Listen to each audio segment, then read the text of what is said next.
Je vais faire une remarque sur la liberté des tribus à l'époque du prophète.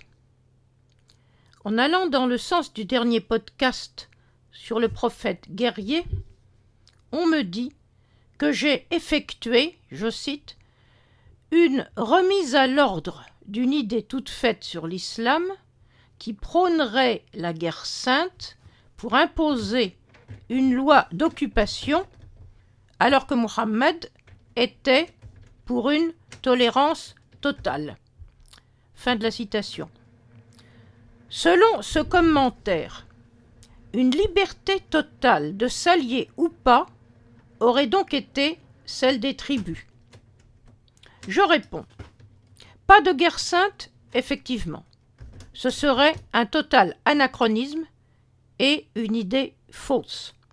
Par contre, il ne faut pas non plus idéaliser dans l'autre sens. Comme je l'ai écrit, Mohammed n'a fait que suivre les règles politiques de son temps en matière d'affrontement comme en matière de compromis et de négociation. Ses premiers successeurs ont fait de même.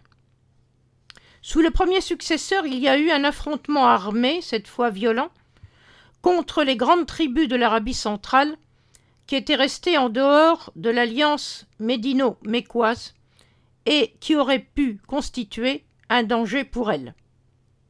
Vaincue après une seule bataille, qui a été nommée par les historiographes postérieurs la bataille des crânes, Waqa'at el-Jamajim, ces tribus se sont immédiatement ralliées à la confédération médino-mécoise. Vous voyez que je ne parle pas de communauté musulmane quand il s'agit de cette première époque. Vous voyez que je me garde de parler en termes teintés de religiosité. Les tribus de l'Arabie centrale n'ont pas eu à regretter leur ralliement.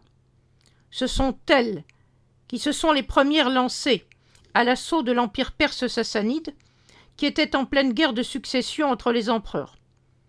Les tribus d'Arabie centrale et orientale ont donc franchi la frontière du fleuve Euphrate, el Fourat, en Irak. L'Irak faisait alors partie intégrante de l'empire perse sassanide, tout comme l'Iran.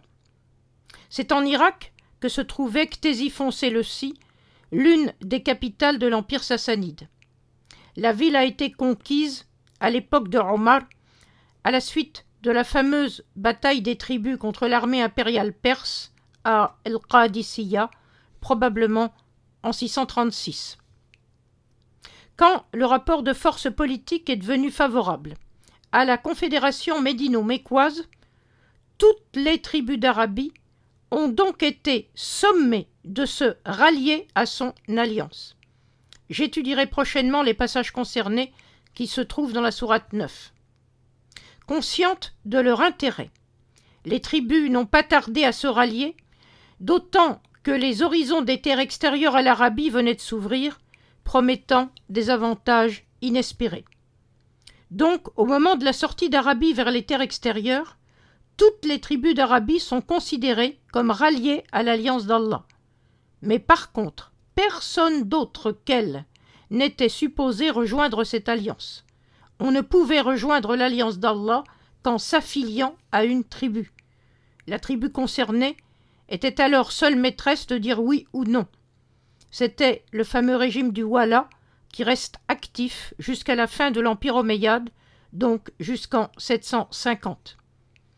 À partir de cette constatation, il faut bien comprendre que le religieux de l'époque s'inscrit forcément dans le politique et que le politique s'inscrit, lui, dans le mode de fonctionnement de la société tribale du 7e siècle. À bientôt.